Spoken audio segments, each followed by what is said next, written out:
ये जवाब तो ना ऑनरेबल मुख्यमंत्री जी खुद दे सकते हैं, ना मैं दे सकता हूँ। इसका जवाब जनता देगी। जो गांव में हमारा जो तिपरासा है वो जवाब देगा। अनाउंसमेंट करने के लिए उनका पॉलिटिकल पार्टी है, उनको जो पॉलिटिकली बोलना है वो बोलेंगे, क्योंकि उनका भी तो एक पार्टी है। लेकिन अंत में जवाब तो पब्लिक देगा, और मैं अपने लोगों के ऊपर पूरा विश्वास करता हूँ। मैं सिर्फ इलेक्शन के टाइम नहीं, मैं पूरा 5 साल से अपने लोगों के साथ ही हूँ। खराब समय में हो, अच्छे समय में हो, मैं अपने लोगों के साथ ही रहा हूँ। इलेक्शन के 2 महीने पहले अपने लोगों को गुमराह करने से हमको नहीं लगता कि 2026 में तिपरासा इतना नादान है कि वो किसी के बात सुनकर विश्वास कर ले कि कौन किसके लिए काम कर रहा है। तो एडीसी इलेक्शन के लिए मैं तो हमेशा तैयार हूँ। आप कल इलेक्शन अनाउंस कर दीजिए, मैं तैयार हूँ। आप इलेक्शन अनाउंस कीजिए ना। आप बोलते हैं कि मैं फाइट करना चाहता हूँ, मैं जीतूंगा, लेकिन आप अनाउंस नहीं करते कि कब फाइट है। आप टाइम और समय बता दीजिए, मैं रेडी है। हम तो रेडी है। आप कल अनाउंस कर दीजिए इलेक्शन, हम रेडी है। महाराज दूसरी एक बात है, वीसी भी अनाउंस कर दीजिए।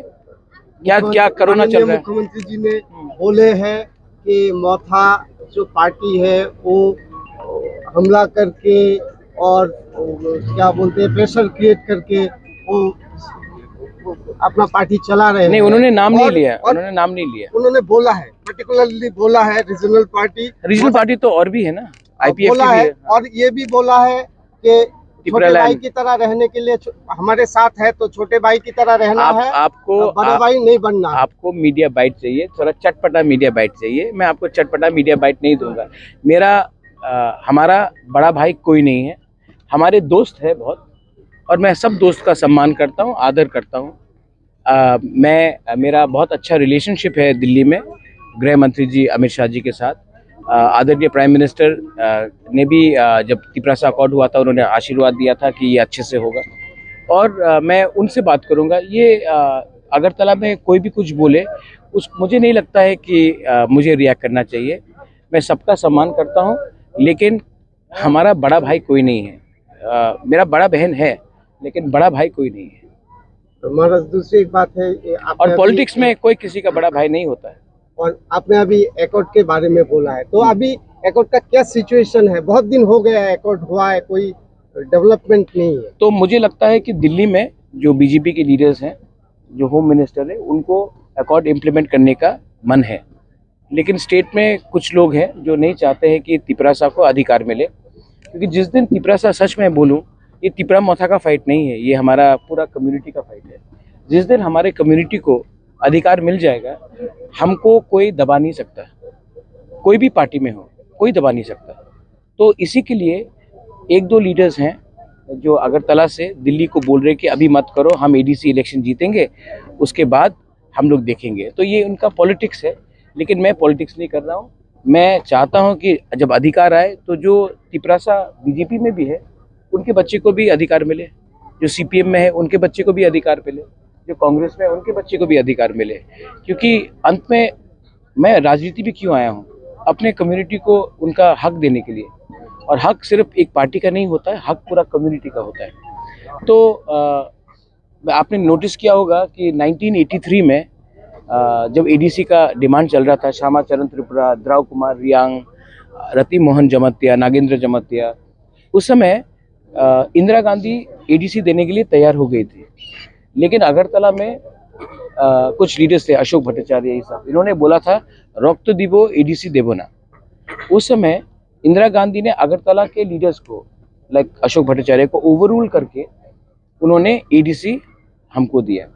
आज भी अमित शाह प्राइम मिनिस्टर हमें अधिकार देने के लिए सोच रहे हैं।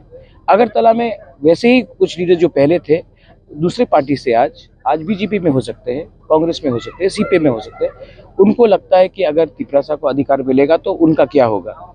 मैं सिर्फ उनको यही बात बोलना चाहता हूँ, हम कोई भी कम्युनिटी के विरुद्ध नहीं है, कोई भी पार्टी के विरुद्ध नहीं है।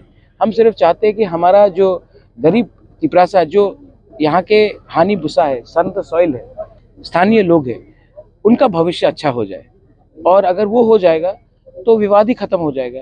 लेकिन आप अगर एक कम्युनिटी को नीचे रखकर, दबाकर राजनीति करोगे, कभी ना कभी तो ये कम्युनिटी जवाब देगा।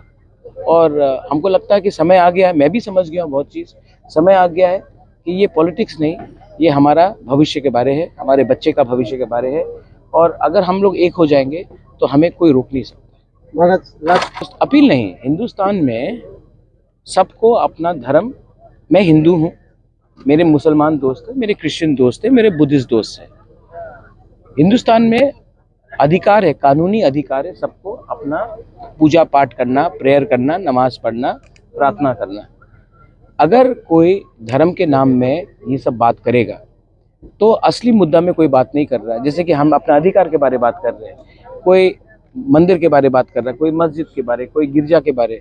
मुझे लगता है कि अगर हम लोग, जो कॉमन आम जनता है त्रिपुरा का, अगर हम लोग ये झूठ को समझ ले तो असली बात पे हम बात करेंगे, जो है बेरोजगारी, जो है हमारा स्कूल का हालत, हमारा हॉस्पिटल का हालत, हमारे यूथ को नौकरी नहीं मिल रहा है।